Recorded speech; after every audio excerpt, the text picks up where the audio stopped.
कांग्रेस नेता शकील अहमद का यह बड़ा बयान सामने आया है। कांग्रेस नेता ने बाबर की ताकत के लिए 76% हिंदू पूर्वजों को ही जिम्मेदार बता दिया है। शकील अहमद ने ट्वीट किया और लिखा, एक साल में ही बाबर इतना मजबूत कैसे हो गया कि भगवान राम के जन्म स्थान के मंदिर को तोड़कर 527 से 28 में मस्जिद बना दी और हमारे पूर्वज खामोश रहे। पूर्वज का मतलब हिंदू मुस्लिम दोनों से है। भारत में मुस्लिम 24% ही थे, बाबर तो बाहरी था। तो ये हम आपको बता दें, शकील अहमद की तरफ से ट्वीट कर ये कहा गया है कि जो मंदिर गिराया गया था उसके जिम्मेदार भी हिंदू ही थे, क्योंकि उनकी तरफ से कहा गया कि जब बाबर की मौजूदगी भारत में दर्ज हुई, जब बाबर ने भारत का रुख किया, तो उस समय सिर्फ एक साल में बाबर की मजबूती ऐसी कैसे हो गई कि मस्जिद जो है वो गिरा दिया गया और हमारे जो पूर्वज हैं वो कुछ भी नहीं कह पाए, कुछ भी नहीं कर पाए। तो मंदिर को तोड़कर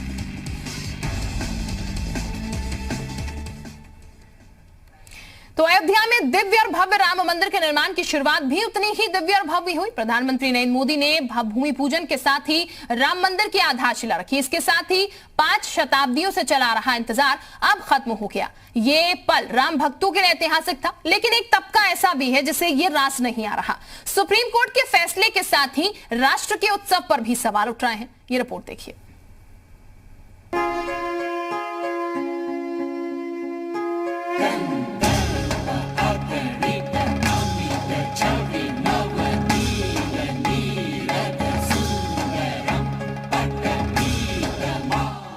ये राष्ट्र के गौरव के ऐतिहासिक पल है। राम मंदिर के भूमि पूजन के उत्सव का दिन है। ये राम राज्य के नए अध्याय की शुरुआत का लम्हा है। ये राम नीति और नए राष्ट्र के संकल्प की घोषणा है।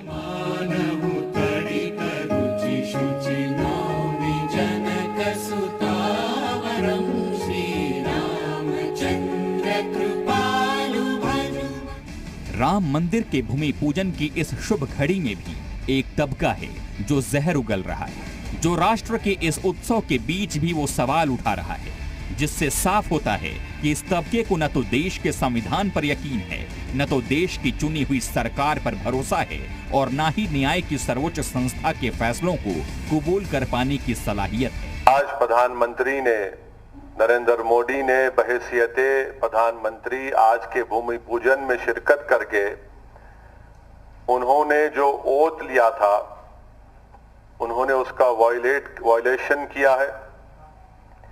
उन्होंने संविधान का जो बेसिक स्ट्रक्चर है सेकुलरिज्म, उसको वायलेट किया है। और ये हम इसलिए कह रहे हैं क्योंकि सुप्रीम कोर्ट के फैसले के बाद राम मंदिर की आधारशिला रखी गई तो मुस्लिमों की नुमाइंदगी का दावा करने वाली all India Muslim personal law board ने अपने ऑफिशियल ट्विटर हैंडल से धमकी भरा ट्वीट किया। बाबरी मस्जिद थी और हमेशा मस्जिद ही रहेगी। हागिया सोफिया इसका एक बड़ा उदाहरण है। अन्यायपूर्ण, दमनकारी, शर्मनाक और बहुसंख्यक तुष्टिकरण निर्णय द्वारा जमीन पर पुनर्निर्माण इसे बदल नहीं सकता है। दुखी होने की जरूरत नहीं है, कोई स्थिति हमेशा के लिए नहीं रहती। आप इस ट्वीट की भाषा को देखिए। ये जहरीले बोल तब हैं जब देश की सर्वोच्च अदालत ने रामलला विराजमान को भूमि का हक सौंप दिया है और हिंदुस्तान की सरजमी पर रहने वाला ये छोटा सा समूह वो तबका है जो कट्टरवादी इस्लामिक मुल्क की तालिबानी सोच रखता है। All India Muslim personal law board ने ट्वीट में हागिया सोफिया का जिक्र किया है तो इसके मायने भी समझिए। AIMPLB ने क्यों किया हागिया सोफिया का जिक्र? तुर्की में 1500 साल प्राचीन हागिया सोफिया म्यूजियम की शक्ल बदली गई। हागिया सोफिया म्यूजियम को यूनेस्को ने वर्ल्ड हेरिटेज घोषित कर रखा है। तुर्की में हागिया सोफिया म्यूजियम को जुलाई में मस्जिद का रूप दे दिया गया। फिर वो कौन सी ताकतें हैं जो राष्ट्र विरोधी साजिशों में शामिल हैं? वो कौन सी ताकतें हैं जो सरकार, अदालत और संविधान को ताक पर रखकर पूरे मुल्क में अमन चैन के खिलाफ भड़काऊ और जहरीले बयान दे रही हैं? ब्यूरो रिपोर्ट, जी मीडिया। तो फिलहाल सवाल यही है कि आखिर कौन सी वो ताकतें हैं, कौन ये लोग हैं जो कि इस तरीके के ट्वीट करते हैं, इस तरीके की बातें सामने रखते हैं जब सुप्रीम कोर्ट का फैसला सामने आ चुका है। बहरहाल इस वक्त हमारे साथ ज्यादा जानकारी के साथ विशाल जुड़ चुके हैं। विशाल, सवाल पहले भी खड़े हो रहे थे, लेकिन पहले सवाल जायज एक तरीके से इसलिए लग रहे थे क्योंकि दो पक्ष थे, तो दोनों तरफ से बातें होनी थी। लेकिन अब जब सुप्रीम कोर्ट का फैसला सामने आ चुका है, फिर आखिर इस तरीके की बातें क्यों की जा रही हैं जो कि माहौल को बिगाड़ सकती हैं? देखिए, बिल्कुल सबसे बड़ी विडंबना यही है कि एक तरफ राम मंदिर निर्माण को लेकर शिलान्यास कार्यक्रम था, तो वहीं दूसरी तरफ तमाम ऐसे भी लोग थे जो इस कार्यक्रम का विरोध तो कर ही रहे थे, लेकिन कुछ ऐसी बातें भी कह रहे थे जिससे तनाव हो सकता था। अगर आप ओवैसी के बयान को बहुत ध्यान से सुनिए या all India Muslim personal law board के ट्वीट को देखिए, तो दोनों ही जगहों पर इस तरह की बात कही गई थी जिससे तनाव की स्थिति बनी हो सकती थी। पहले ये कहा गया था कि मामला सुप्रीम कोर्ट में है, सुप्रीम कोर्ट जो भी फैसला देगा वो सर्वमान्य होगा। ऐसे में अब जब फैसला आ गया और बाकायदा शिलान्यास का कार्यक्रम था, प्रधानमंत्री नरेंद्र मोदी समेत तमाम जो बड़े अतिथि थे वो अयोध्या में मौजूद थे, उसके बाद इस तरह का संदेश देना ये कहाँ तक जायज़ था। उसके बाद कांग्रेस के नेता शकील अहमद बाकायदा ट्वीट करके इसमें हिंदू की गलती बताते हैं कि एक साल में बाबर इतना मजबूत कैसे हो गया। ये तमाम ऐसी चीज़ें हैं जो साफ कर रही हैं कि अभी भी कई लोग ऐसे हैं जो शायद सुप्रीम कोर्ट के फैसले को मानने को तैयार नहीं थे, और यही वजह है कि इस तरह के बयान अब आना शुरू हो चुके हैं। एक तरफ प्रियंका गांधी ने राम मंदिर निर्माण को लेकर बाकायदा खुशी जाहिर की, बताया कि राम मंदिर निर्माण को लेकर उनके चेहरे पर कितनी खुशी है। इसके साथ साथ राम के नाम को लेकर उन्हें बाकायदा संदेश जारी किया। राहुल गांधी ने संदेश जारी किया, लेकिन अब उन्हीं के पार्टी के शकील अहमद इस तरह की बात कहते हुए नजर आ रहे हैं। ओवैसी को लेकर लगातार पहले भी कयास इस तरह के थे कि इस तरह के बयान आ सकते हैं। ठीक उसी तरह से जो कयास लगाए गए थे ओवैसी ने बयान दिया, लेकिन जो सबसे महत्वपूर्ण चीज़ थी वो ये थी कि all India Muslim personal law board जो बाकायदा इस पूरे मामले को लेकर सुप्रीम कोर्ट में पैरवी कर रहा था सुन्नी वक्फ बोर्ड की तरफ से, ऐसे में उसकी तरफ से इस तरह का ट्वीट करना ये जाहिर सी बात है कि दो समुदायों के बीच में तनाव पैदा कर सकता है। और ये ट्वीट बहुत सोच समझ के करना चाहिए था, क्योंकि इस ट्वीट के बाद जो तनाव की स्थिति है उसके लिए जिम्मेदारी सीधे तौर पर all India Muslim personal law board की रहेगी। क्योंकि लगातार जब हमने भी all India Muslim personal law board की तमाम जब बैठकें कवर की थी, उस वक्त जितने भी लोग थे, चाहे वो all India Muslim personal law board में जफर या जिलानी हो या हो या तमाम और भी जितने भी लोग थे, सबका यही कहना था कि जो सुप्रीम कोर्ट कहेगा हम उसको मानेंगे। सुप्रीम कोर्ट में मामला लंबित है। इसके बाद रिव्यू पिटीशन, जब फैसला आ गया उसके बाद रिव्यू पिटीशन भी दाखिल की गई थी। उसके बाद तमाम और भी जो है पिटीशन भी दाखिल की गई थी। तो ये तमाम ऐसी चीज़ें थी जिससे ये कहा जा सकता था कि संविधान जो है वो सबके लिए बराबर है, और संविधान का जो फैसला है, जो कोर्ट का जो फैसला होता है उसको सर्वमान्य कहा जाता है। लेकिन इन सब के बावजूद जब सुप्रीम कोर्ट में आपको बाकायदा कई बार मौके मिले, बाकायदा आपने कई बार पिटीशन डाली, आप हार गए, उसके बाद अब इस तरह की चीज़ें कहना ये कितना जायज़ है, खास तौर से तब जब राम मंदिर निर्माण को लेकर बाकायदा शिलान्यास का कार्यक्रम शुरुआत हो चुकी है। अब राम मंदिर निर्माण जो है शुरू होगा, वैसे में इस तरह का जी विशाल, ये जो बयान सामने आ रहे हैं, चूंकि जैसा कि बार बार हम जिक्र कर रहे हैं, पहले सहमति इस पर बनी थी कि सुप्रीम कोर्ट जो भी फैसला देगा वो सर्वमान्य होगा। क्या जमीन तलाशने की कोशिश की जा रही है कि आगे जो है वो शांति भंग की जा सके? क्योंकि इस बीच जब ये फैसला आया तो किस तरीके से हर चीज स्टेप बाय स्टेप शांति के साथ हुई, क्या ये रास नहीं आ रहा है? देखिए, बिल्कुल निश्चित तौर पर यह कहा जा सकता है कि रहनुमा बनने की कोशिश की जा रही है।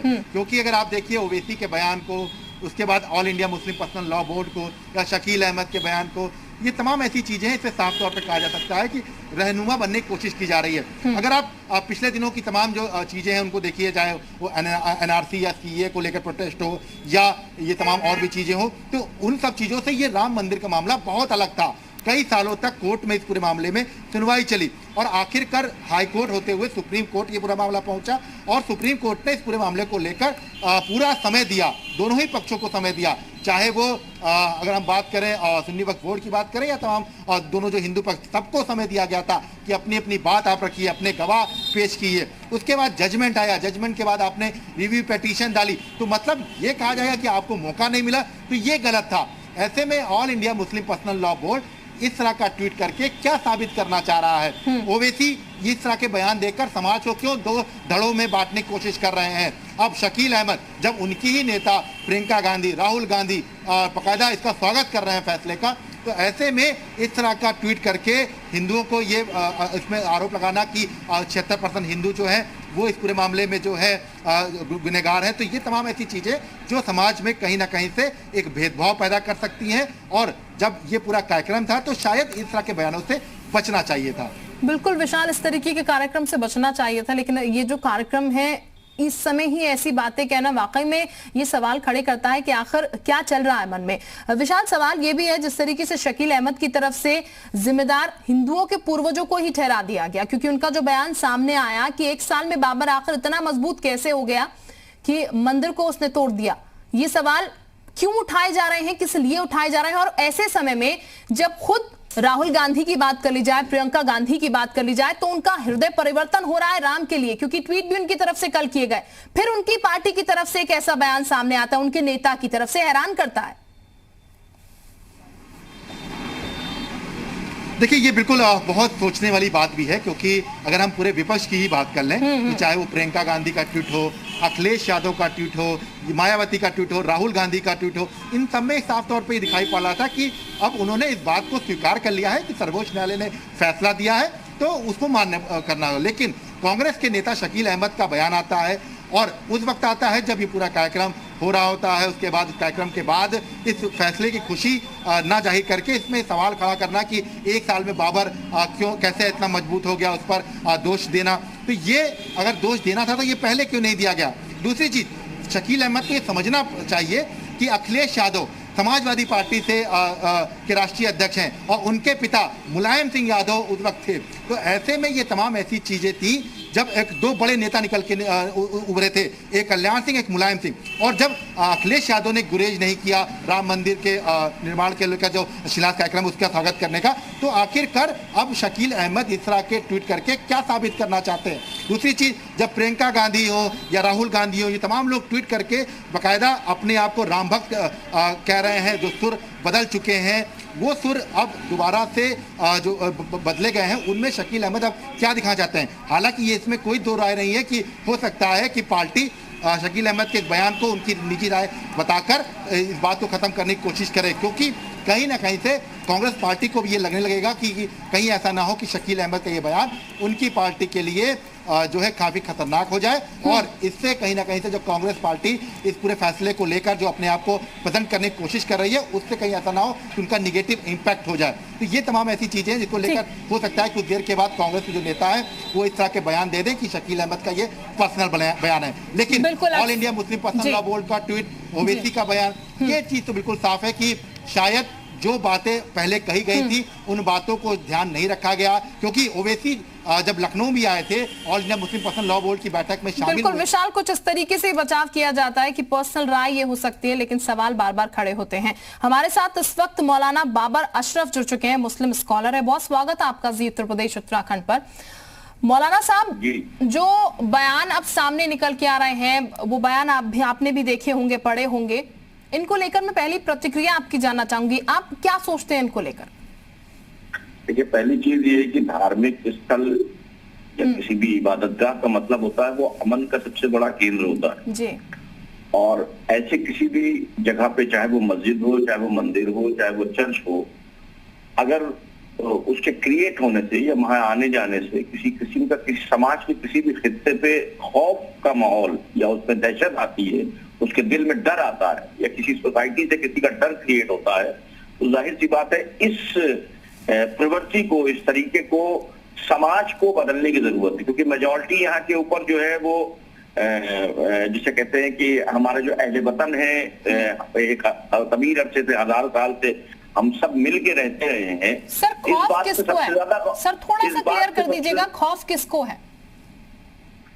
खौफ दोनों वर्गों में है, दोनों वर्गों के अंदर खौफ पैदा हुआ है। जो प्रेम था, जो मोहब्बतें थी, वो उस मोहब्बतों में कमी आई है, और कहीं तक इसके लिए पॉलिटिकल इंस्टीट्यूशन जिम्मेदार है कि उन्हीं ने उस खाई को पाटने के बजाय जिस किस्म से पिछले आप देख रही हैं 1 दशक के अंदर जिस किस्म से लोगों को, यानी कि एक समाज के प्रति खड़ा है, कहीं लिंचिंग हो रही है, कहीं पे लोगों को यानी कि गलत व्यवहार हो रहा है, कहीं किसी को टारगेट किया जा रहा है। तो इस तरीके से और हिंदू और जिस तरीके से पहले एक साथ बैठते थे, एक साथ खाते थे, एक साथ रहते थे, उसके अंदर कहीं पे लोगों को ये समझ में आया है कि नहीं साहब गेटाइजेशन हो गया है कि ये अशरफ साहब माफ कीजिएगा, मैं टोकना चाहूंगी आपको। अशरफ साहब और एक बड़ी खाई, ठीक नहीं, अशरफ साहब जिस खाई की आप बात कर रहे हैं, शायद आपने कल वो तस्वीरें नहीं देखी जब नींव रखी जा रही थी, तो यहाँ पर वो मुस्लिम भी थे जो कि हाथ बटा रहे थे, वो महिलाएं भी थी मुस्लिम जो कि राम धुन गा रहे थे।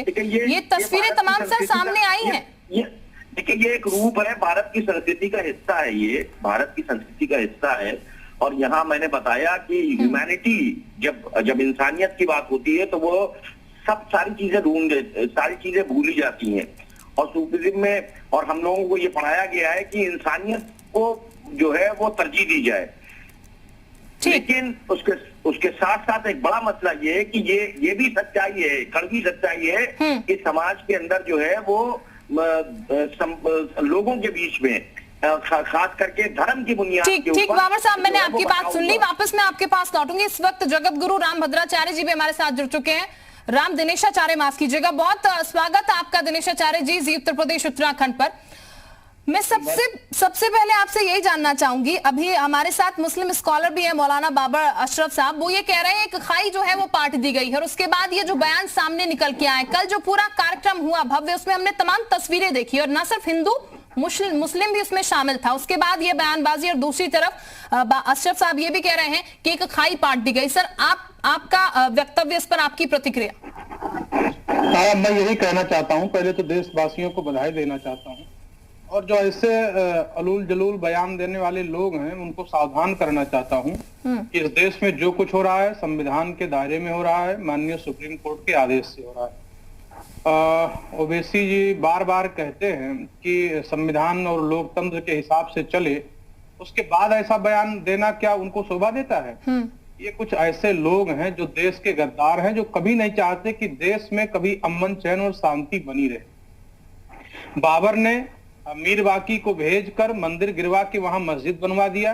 कितने लंबे संघर्ष हुए, 500 वर्ष तक हिंदू आम काट मार काट करने के बजाय एक लोकतांत्रिक व्यवस्था से वो लड़ता रहा और लड़ने के बाद सुप्रीम कोर्ट में उसको जीत मिली। उन्होंने कहा कि वहां भगवान श्री राम पैदा हुए थे और वहां भव्य राम मंदिर बनाया जाए। इसके बाद इतनी लंबी प्रक्रिया हो जाने के बाद अगर ऐसे लोग ऐसा बयान दे रहे हैं कि अपने बच्चों को बताएंगे कि वहां मस्जिद था और मुसलमान लोग अपना हृदय कमजोर ना करें, तो इससे ये लगता है कि कहीं ना कहीं तालिबानी जो मानसिकता है इन लोगों में व्याप्त है और ऐसे लोगों पर सख्त से सख्त कार्रवाई होनी चाहिए जो न कोर्ट को मानते हैं, न लोकतंत्र को मानते हैं, न देश की अखंडता को अक्षुण्ण बनाने में सहयोग करना चाहते हैं। तो ऐसे लोगों के प्रति कार्रवाई होनी चाहिए, इन पर सख्त के सख्त कार्रवाई हो। और दूसरी बात और मैं जोड़ना चाहता हूँ अब हम लोग अयोध्या ही नहीं, अब मथुरा और काशी भी लेके रहेंगे, वहां मंदिर बना के ही रहेंगे। अगर इनकी ये बात है तो ये अपने बच्चों को बताते रहेंगे। अगर हम अपने बच्चों को, अपनी पीढ़ियों को ये बात बताते रहे कि यहाँ भगवान श्री राम का मंदिर था जिसको गिरा करके लोगों ने यहाँ मस्जिद बना लिया, उसके खुदाई में जो अवशेष प्राप्त हुए, उसमें खंभे प्राप्त हुए, भगवान की मूर्ति प्राप्त हुई, भगवान शिव का शिवलिंग प्राप्त हुआ, तो हम लोग अगर ये बताते रहे 500 वर्ष तक और संवैधानिक लड़ाई लड़ते रहे, उसके बाद ऐसा बयान दे रहे हैं, तो अब बिल्कुल संवैधानिक लड़ाई के बाद कम से कम ऐसा बयान सामने नहीं आना चाहिए था जो कि सौहार्द को बिगाड़ सकता है आने वाले समय में। बहुत शुक्रिया आपका हमारे साथ जुड़ने के लिए दिनेशाचार्य जी। हमारे साथ मौलाना बाबर अशरफ भी जुड़े थे, बहुत शुक्रिया आपका भी हमारे साथ जुड़ने के लिए। और विशाल हमारे सहयोगी भी हमारे साथ जुड़े हुए थे, बहुत शुक्रिया विशाल आपका भी तमाम जानकारी देने के लिए।